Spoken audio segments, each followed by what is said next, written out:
Dr. Ron Paul first started reading Austrian economists when he was in medical school. He studied them, studied libertarian theory, studied American history, and when Richard Nixon on August 15, 1971, closed the gold window and imposed price and wage controls, struck him like a bolt of lightning, as I think it struck many of us. And he saw at that time what this meant. What it meant was, for the first time in world history, you would have the world reserve currency, central bank, with absolutely no restrictions on the creation of money. And he knew that this might take a while, but at some point it was going to mean disaster for the United States and disaster for the world. And so he decided he was going to dedicate his life in his educational way, in public office, all his speeches and his writings, to fighting the Fed, to fighting for sound money, to fighting for all the values that go along with sound money and honest money. Mises Institute was very blessed in the beginning to have his support to help us get going. He made a huge impression on everybody who had anything to do with him all his career, whether as a doctor, very successful obstetrician and gynecologist delivering 4,000 babies, or as a public official. But boy, everything sure came together when he ran for president. He called forth millions of young people, changed hearts and minds, and I think now, as everybody in the country is aware, does a very good job of confounding bad guys in power, whether it's Rudy Giuliani or Ben Bernanke or Alan Greenspan or all the rest of them. So we're very honored at the Mises Institute to have Ron as our distinguished counselor all these years, to have him as a role model, if I can use that phrase. And I hope you'll, as I know you will, help me welcome this great American. As somebody pointed out to me last night, Harry Tinsley, there's been nobody in public life in this country like Ron Paul since the days of Jefferson and Randolph and John Taylor of Caroline and men of that sort. So how blessed and lucky we are to be living in the age of Ron Paul. Dr. Paul, come and talk to us.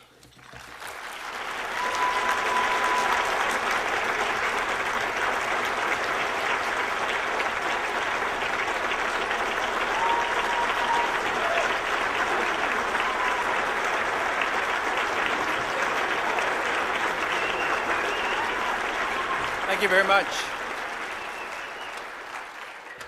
Thank you. Like I've said so many times, I like to get out of D.C. because I never get an applause up there. So, among friends, it's sort of very nice to be here and get that, and nice to be among so many who are obviously supporters of the Mises Institute, but obviously supporters of what I've been trying to do. Lou had a grand idea about the Mises Institute, and I've had my own little angles about how to change the world. But the truth is Lou can't do it by himself, and I can't do it by myself. There has to be people like you, to support us and get behind us, because there's nothing that comes easily. And you can have a grand idea, but it doesn't work unless you have support. So it's really nice to be here with so many good supporters of the freedom movement.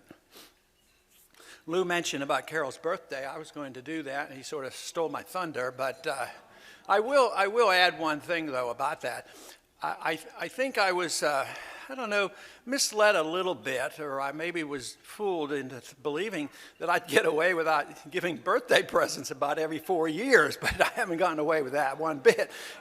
She claims that she has a birthday on the 28th and March 1st, so she wants 2 days instead of no days on these off years. So it's one thing, but she has stayed rather young, but right now when she has her next birthday, she'll be the same age as I am. So, but she and I have been married for a couple years, something like 53 or so, somewhere around in there. But and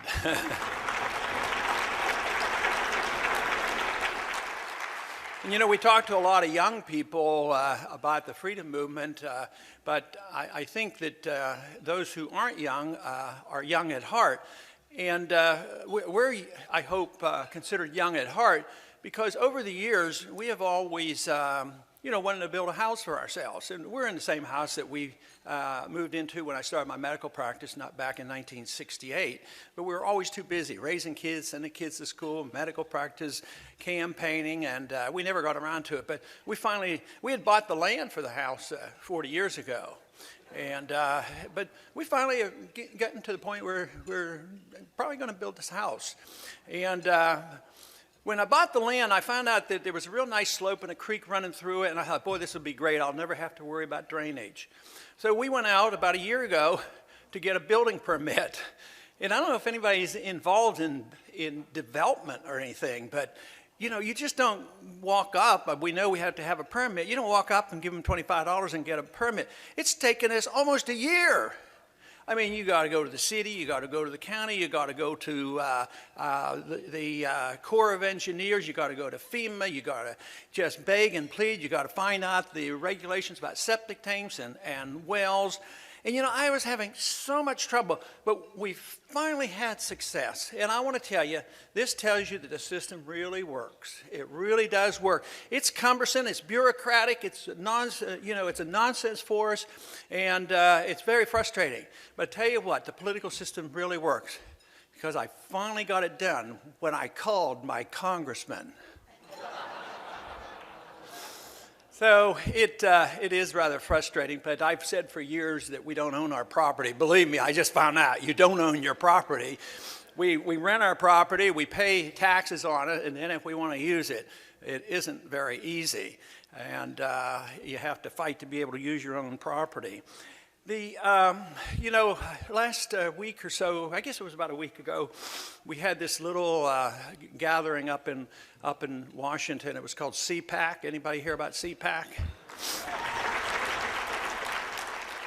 There were a lot of people who didn't like the outcome, and they actually booed the outcome, and that was so depressing. It broke my heart. But the one thing, though, that got me out of being depressed over those who didn't like the results, I found it rather entertaining, because there was a lot of talk about this event on the internet. But I noticed one suggestion that I thought was rather interesting. And the suggestion was, well, the whole thing was rigged because there were too many young people. It was those people that were under 25. So the person writing in said, CPAC, if they want to exist as a viable organization, they have to change the rules of voting. Nobody's allowed to vote if they're under 25.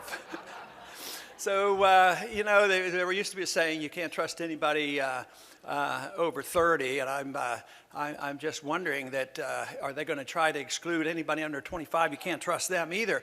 But I'll tell you what, from the many people I've been running into, the under 25s, they're very much alert to what's happening, and I'm going to stake out my position with them, because that's where I see a lot of encouragement and where we should be working.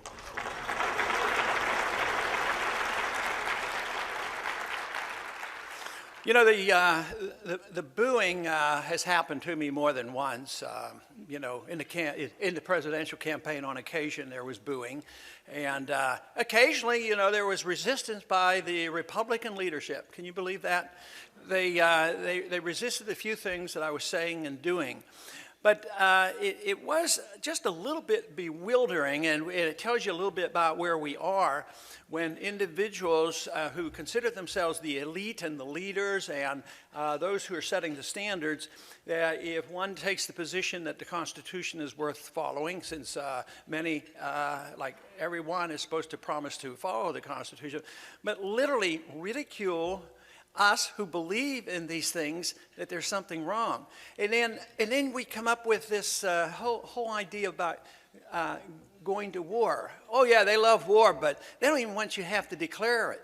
And remember I told a story a while ago about when we were getting ready to go into Iraq, and I insisted that we have a vote on declaring war or not. And guess what? The chairman of the International Relations Committee said, oh, this is frivolous. Why are we doing this? That part of the Constitution is anachronistic. We don't follow it anymore. And this is the attitude that we put up with. But one of the things I have found when I talk to the young people on the campuses is that when I ask them, what got your interest? And some will say, your position on the war, or your position on Austrian economics, and the position on the Fed. But very often they'll say, it's your position on the Constitution, that you follow the Constitution, and they like that, and that invites them in, and then they look at our whole entire freedom philosophy. So I see that as just a wonderful thing. I am encouraged because of two things. I believe that remnant of people, and I'm sure there are plenty in this room who have been thinking along these terms, fighting and understanding it, and feeling so frustrated, especially 25 or 30 years ago. We're less frustrated now because of organizations like the Mises Institute. But that remnant is much bigger. And the Bible tells us you can't measure the remnant of the true believers who will hold things together. And to my amazement, it was much, much bigger. And it wasn't individuals that had not ever heard of our philosophy. It was people who were just sort of waiting, and what can we do, and sick and tired of the political process. And it was enough to energize them. But to me, even the bigger surprise was to finding out how ready the next generation is to looking at the freedom philosophy, sound money, free markets, personal liberty, a change in foreign policy. As far as I'm concerned, that is fantastic, and the reason why we ought to all be optimistic about what we can do in the future. Today I want to talk a little bit about the Federal Reserve. I think that is one of the subjects we've had here at this event. And I've spent a few hours of my life thinking about the Federal Reserve and trying to do something about it. But I think what has happened here recently with the passage of the Audit the Fed in the House of Representatives is an example of what we can do if we stir up the grassroots. And not only has this been beneficial, and so many different individuals got interested in this, it goes to show that if you're on the right track and you are speaking the truth, that it will not be endorsed as a partisan issue. Transparency of the Fed is not a partisan issue. It's a bipartisan issue. It's pervasive. Not because the politicians in Washington got together and say, oh, okay, well, let's do something in a bipartisan fashion. They don't do anything in a bipartisan fashion on purpose, because what they're involved in is political power. They endorse very similar views, but it's a true political power struggle. But the fact that the grassroots had been awakened enough to get that message to their members of Congress had to do with so many of those who joined us in that effort. 317 of the members of Congress have supported this bill. And this, I think, demonstrates rather clearly that the attitude of the people is very, very important. And if we see that, it should encourage us, because when the time comes when we are forced into monetary reform, if the people are demanding that we not put up with a secret organization like the Federal Reserve that gets to print this money and do all this mischief, and also follow the dictates of the Constitution, I don't see any reason why we can't win this fight. It's not going to be easy, obviously, but this system is going to end, and therefore we are going to have the opportunity.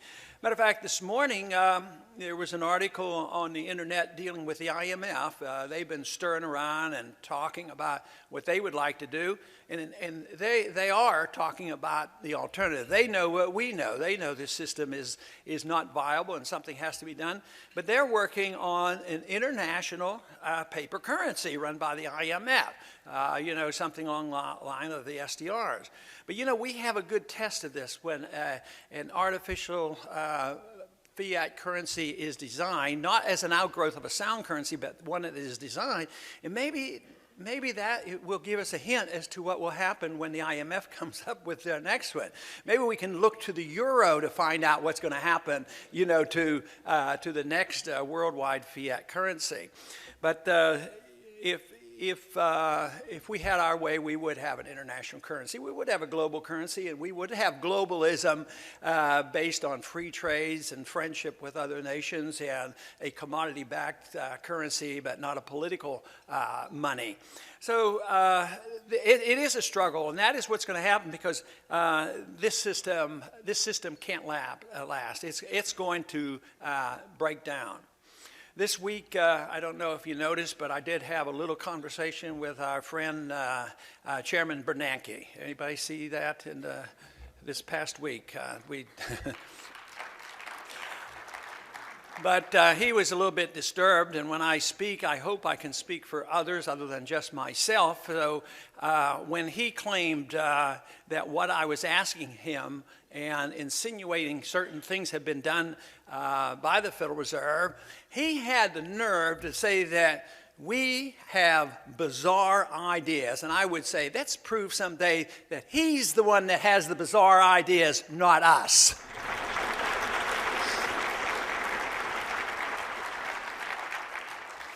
But the Fed has a precise function for the politicians, and I sort of addressed this in my 5 minutes, but I was claiming that I was trying to answer very briefly, which you don't have much time to do it in 5 minutes, but the Fed's claim is always, if the Congress knows what they're doing and they can have oversight, the Fed could be politicized, and we wouldn't want a political system like that. Oh no, they're not politicized. Just the fact that they can help out Goldman Sachs, that's not political. Just the fact that they have to respond to the president and they work closely with the treasurer, Secretary of the Treasury. Oh no, that's not political. But I mentioned to him, I said, you know, you don't want us to have anything to say about it because the Congress would encourage you to inflate the currency and keep interest rates too low. And the whole world is saying and accept the fact that one of the reasons we got ourselves into this mess is the Fed kept interest rates too low and for too long. And what did you do when you got in? You lowered them even more. And then you say that the Congress would have too much influence on inflating the currency and keeping interest rates too low. It's a preposterous argument. He didn't respond to that question that I had on that one. But I did tell him that there's more to this political association than behind the scenes, the political control of the Fed, because it is politicized for the special interest. But I told him that the Federal Reserve and the Congress have a very cozy relationship. The truth is not many members really understand it in details nor care a whole lot, but those who created the Fed and those who manage affairs and the reason why leadership on Republican and Democratic side aren't interested in having true monetary reform is that Congress can't exist without the Fed. They're not enemies. I mean, what would happen if we had nobody to arbitrarily expand the money supply? And the Congress would be in a mess.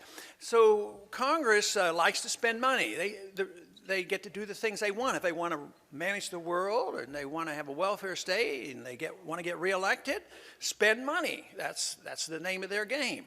And they can tax to a degree, but there's always a limitation. They can borrow to a degree, and there's always that limitation of the interest rates will go up, and you don't want the interest rates to go up. So you have to get the money somehow, and that, of course, is invoking the inflation tax. And you print the money, the value goes down, prices go up, and somebody has to pay that. And that really and truly is a tax because somebody's paying for this by higher prices. And I bring this up when I'm asked about medical care, but I'm convinced there's an inflation tax on medical care, much more so in other things, because we do know that inflating the money supply doesn't raise wages and prices all up evenly, or it wouldn't be much of an issue. Some things go up faster. The things that the government's involved in will push prices up much faster than others. So the medical care costs are high because there's a big inflation tax on it, plus all the other things that they do, which I won't get into. So here the Federal Reserve is a taxing agency, and it serves the Congress by allowing the Congress not to raise taxes. If the people want all this spending and the Congress couldn't work with the Fed to inflate the currency, the Congress would have to borrow and push up interest rates or tax and get the people angry. So as long as they can get away with this, they can, and they have for a long time. And this, of course, is what I saw in 1971, the handwriting on the wall that this would be an explosion, and it is. If you look at any chart since 1971 when it comes to the size of government, the number of bureaucrats, the size of the deficit, and the inflation, the charts just go along like this, and then they skyrocket. So we do live in very, very unique times. We have a worldwide bubble, as far as I can tell, bigger and more dangerous than anything we've ever had in the history of man. But the Federal Reserve does facilitate the borrowing powers of Congress. They spend, but they can borrow in the ordinary market, but when they don't borrow, of course, then the Fed becomes the lender, which is mixed in with the inflation. So they will borrow, and of course they will create credit, and credit gets pumped into the banking system, and through fractional reserve banking, those individuals that are outside the Federal Reserve actually do the borrowing. And then there's the borrowing that is orchestrated and the mischief that is caused because the Federal Reserve is not responsible for any oversight to the Congress, that the Fed, under the current law, can make loans and guarantees with any other central bank or any other government around the world. And I am convinced since 1987, when they created the President's Working Group on Financial Markets, or the Plunge Protection Team, that they're involved in the markets all the time. And they can orchestrate this. So there is a lot of borrowing and mischief that goes on in that manner. But what else does the Fed do to accommodate the Congress? Well, they literally lower the deficit, the debt, the national debt. You say, that's not possible. The debt is going to be $14 trillion. It's going up like this. But they deliberately devalue the currency in order to lower the real debt. So they actually, and I've accused Greenspan of that, Greenspan and Bernanke, that they're really working for inflation. They want the inflation. That is their desire because debt can be liquidated. I mean, if you have a $10 trillion national debt and you can have a 10% inflation rate, a devaluation of your currency, you've liquidated $1 trillion of debt in real terms. So that is the purpose of the Fed, the liquidation of debt. Governments, when they go bankrupt, they don't default in the sense of not sending you out a check like individuals and even states would have to do.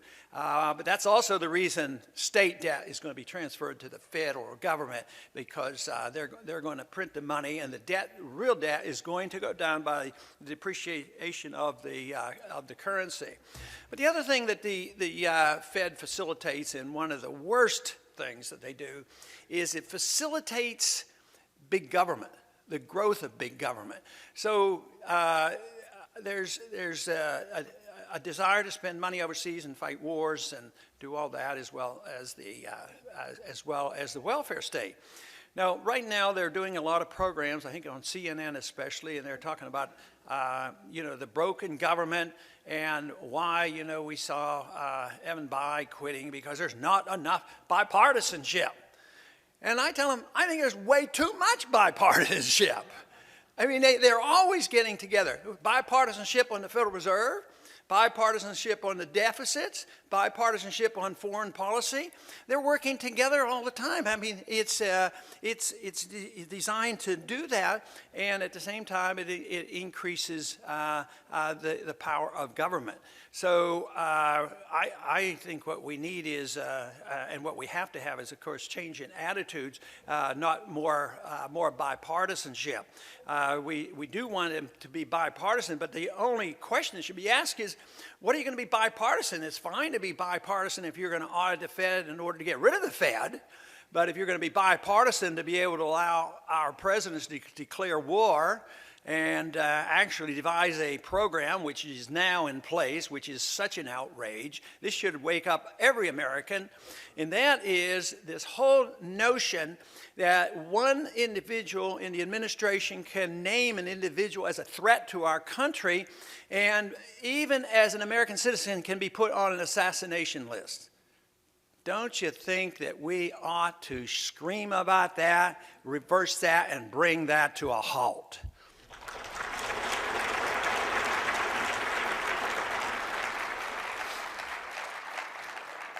The system that we have with deficit financing and the Federal Reserve being involved also facilitates the military-industrial complex. The incident that I mentioned this week with Bernanke was that we sent $5.5 billion, and I think that's pretty well documented, and it's appearing on the internet now, all the documentation of this. $5.5 billion in the 1980s because we had to take care of our friend, Saddam Hussein. He was our buddy. So but he was also looking for a nuclear reactor, which we sent him over, and he was supposed to be using some of the money for that. But he was also buying a lot of weapons.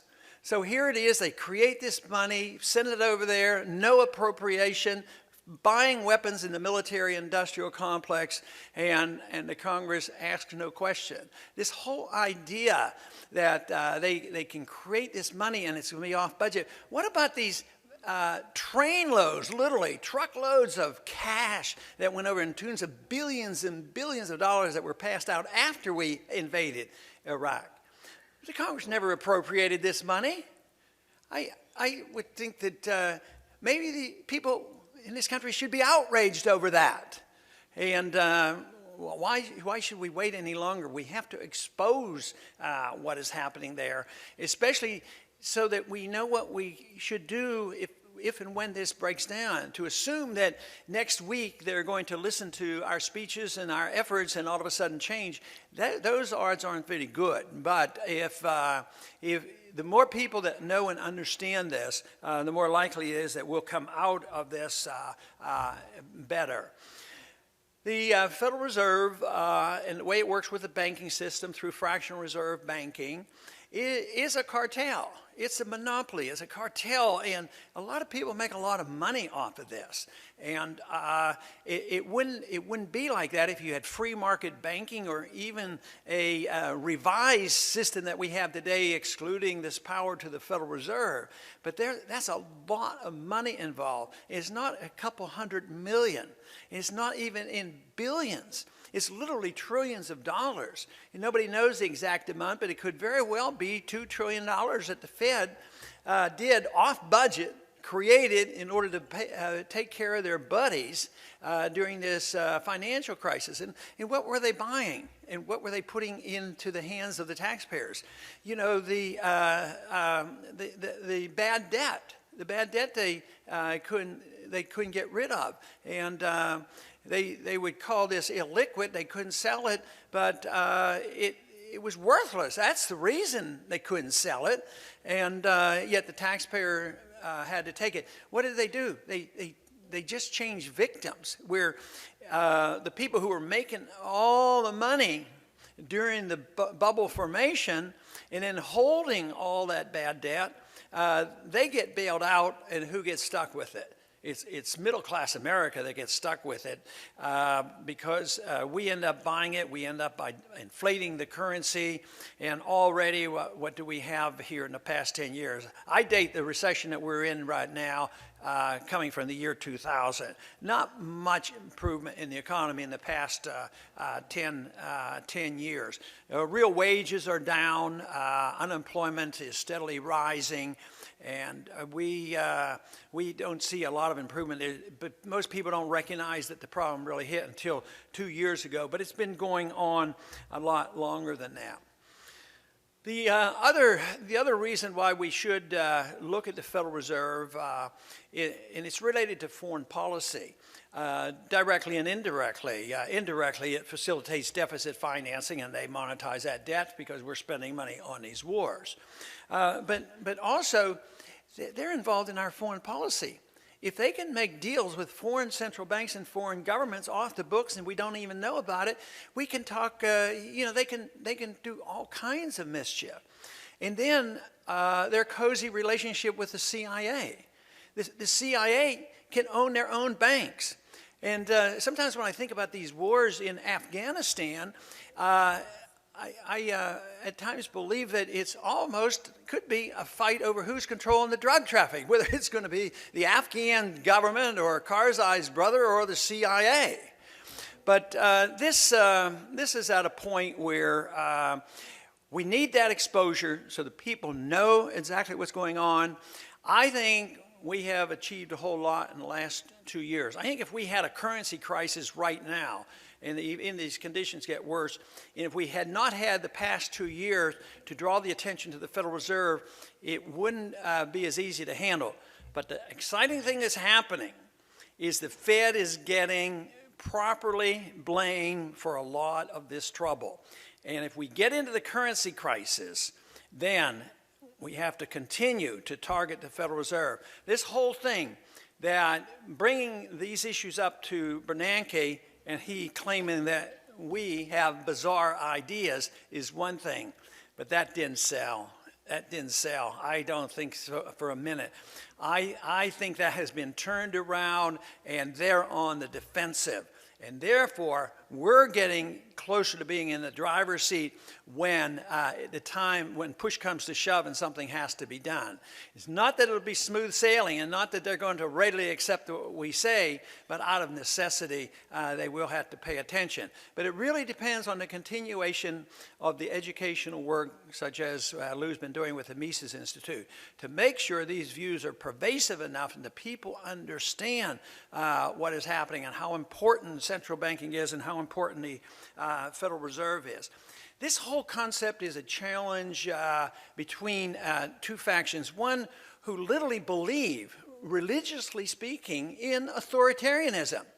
And for all kinds of reasons, they just were born with authoritarian heart, and they just love telling other people. Others do it out of believing it is in the best interest of others. People are dumb enough, they can't take care of themselves, so they need an authoritarian to take care of their positions. I was dealing with an individual who wants to do it, was a consumer protector, and he came from the left. But we had agreements on the war, and we would talk to each other. And he had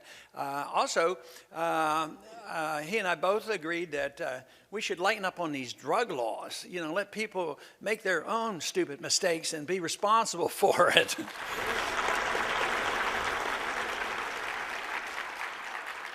And also, with the urging of this other individual, I introduced a bill to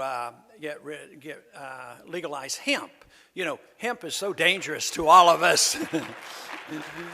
And also, I was also asked, and I did it, and I was a little bit surprised at how popular this was, but it obviously made sense in a free society, and that was to allow you to drink raw milk if you wanted to. Now that's a real challenge. But the odd thing is that this liberal who liked the idea of legalizing marijuana and hemp said, oh no, we can't let people drink raw milk. That's too dangerous. I would say he had not quite put the whole issue of liberty together yet.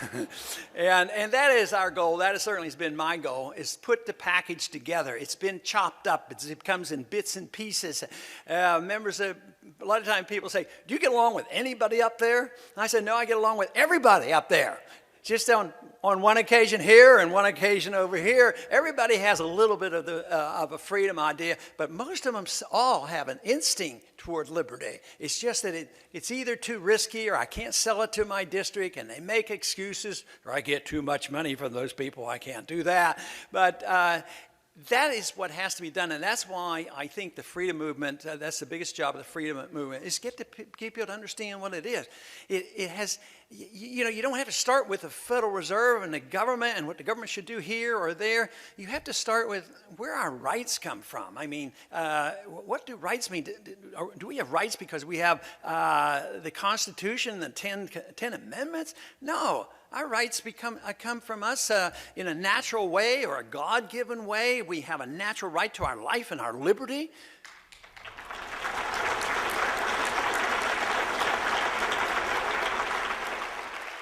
And the natural consequence should be, if you have a right to your life and your liberty, you ought to have a right to keep the fruits of your labor.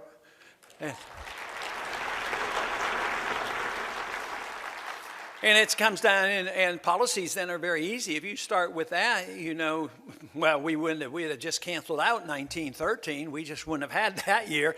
We wouldn't have had the Fed, and we wouldn't have had the 16th Amendment. We wouldn't have had the change in foreign policy, and we wouldn't have had the change in the way we elect our senators, and we would have had a much smaller government. But unfortunately, the others think of the authoritarian approach because they have this idea that people have to be taken care of, and otherwise there'll be blood in the streets, and people could become unemployed and have inflation if they didn't take care of it. And lo and behold, all those do-gooders, look at what they're giving us.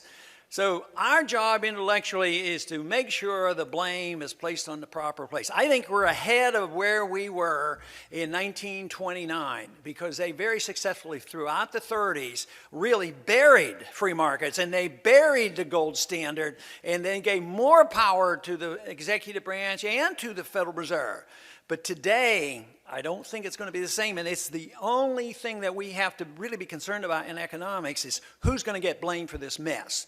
And that's why we have to target the Federal Reserve, make sure they are blamed at fault. We have to target those individuals in Congress who believe the purpose of Congress is to spend money and take care of people and undermine liberty. And the victory has to go to those of us who believe in personal liberty and believe that balanced budgets are important and small government's important, and come around to the belief that minding our own business and not telling other countries what to do is very important if we're going to survive.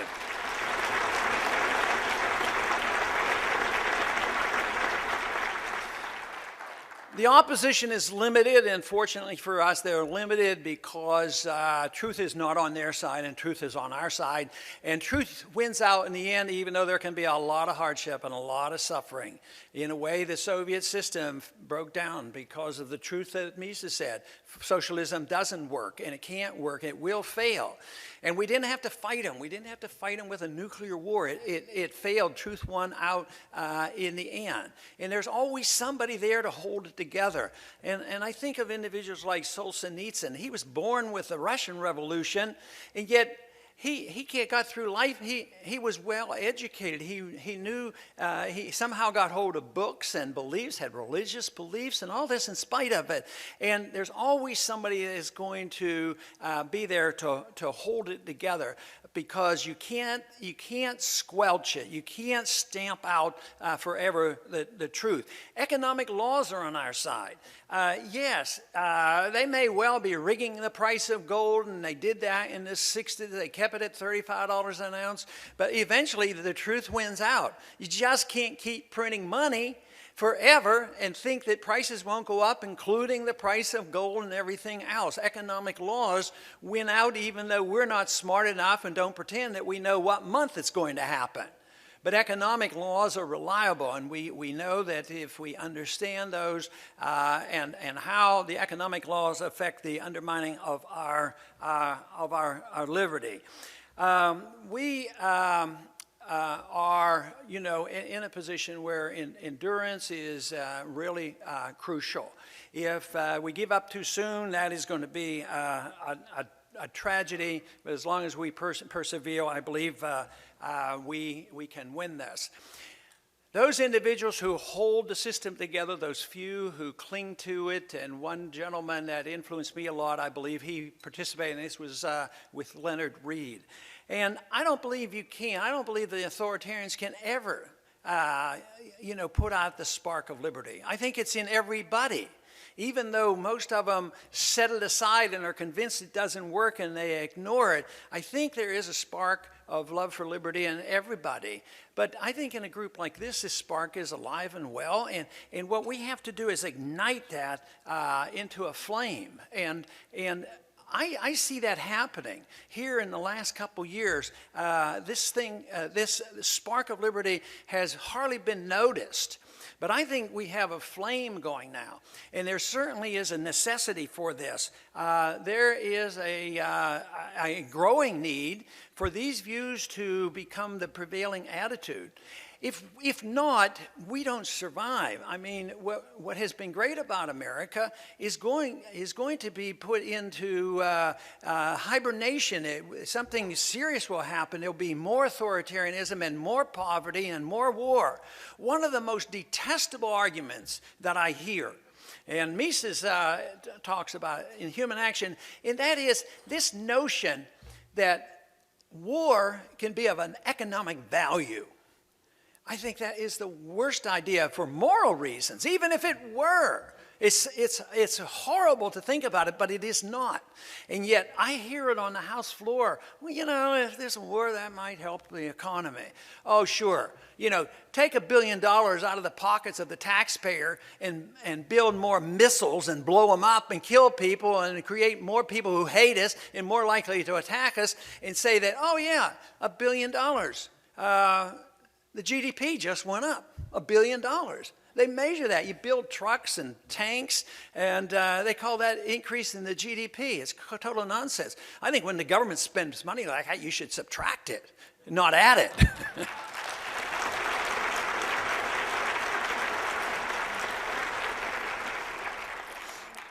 I've seen tremendous growth in these views in the last few years. I've been encouraged, and as I said, especially on the college campuses and with the young people. Our views have broad appeal, and I see that more people are coming together. I'm always delighted. There may be one or two even in this room that came from the left and said I was a raving liberal Democrat, but I saw the light, and I saw the light, the flame of liberty, and I've come over. And they can distinguish the difference between what a typical conservative Republican's talking about and what we're talking about. And of course, there's a great deal of difference. So I love the idea that we work with the progressives and try to nudge them over. They'll come over, and I was very pleased after the CPAC vote that there were a couple articles by progressives who they talked about our civil liberties position as well as our war position, and they said, you know, we need to pay more attention to what Ron Paul was saying because we're not getting anything from Obama on these issues, and it may be so the libertarians will give us some answers.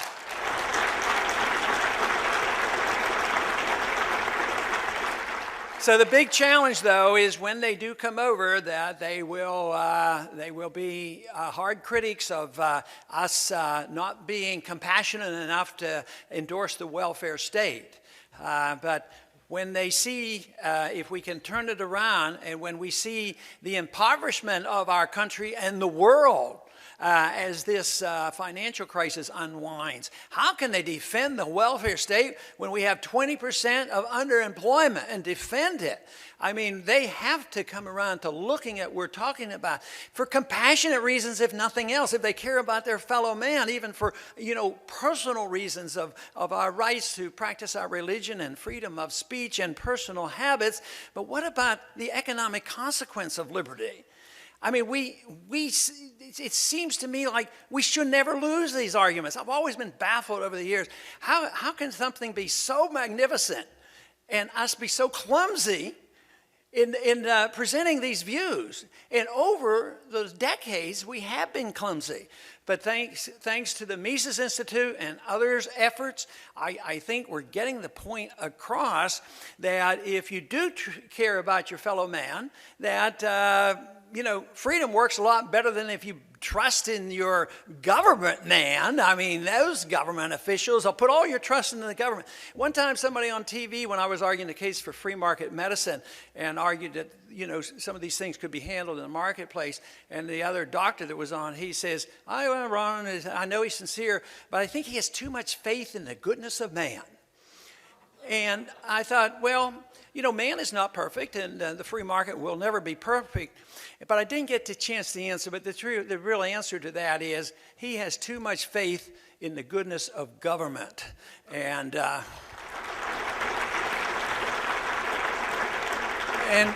Government is run by other men, and it's only a few. It is, yes, it is true that individuals can make mistakes, and every one of us have different opinions and different tastes.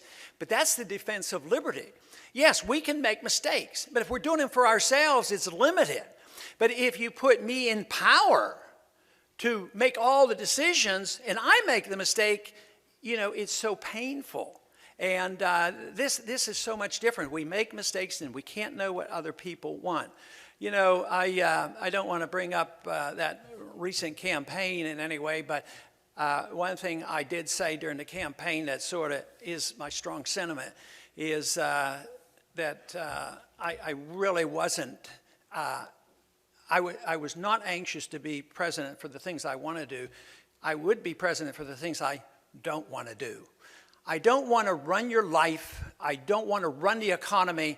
And I don't want to tell the rest of the world how to live. Thank you very much.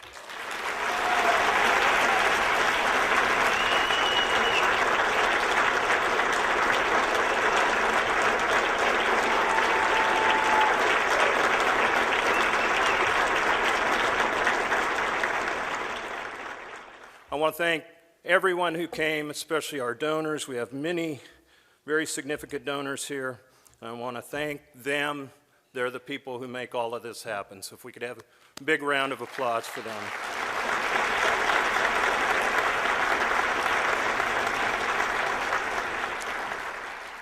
I want to thank our speakers and especially Ron Paul. Another round of applause for Ron.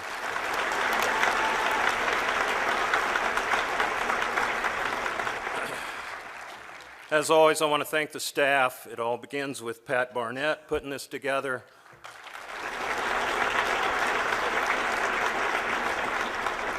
Christy Holmes, Will Seitz, Chad Parrish, James Fogel, they're the ones that make this happen. So thank you for putting that together. It's been a very exciting weekend. Let's keep the flame of liberty alive, turn it into a bonfire. Thank you.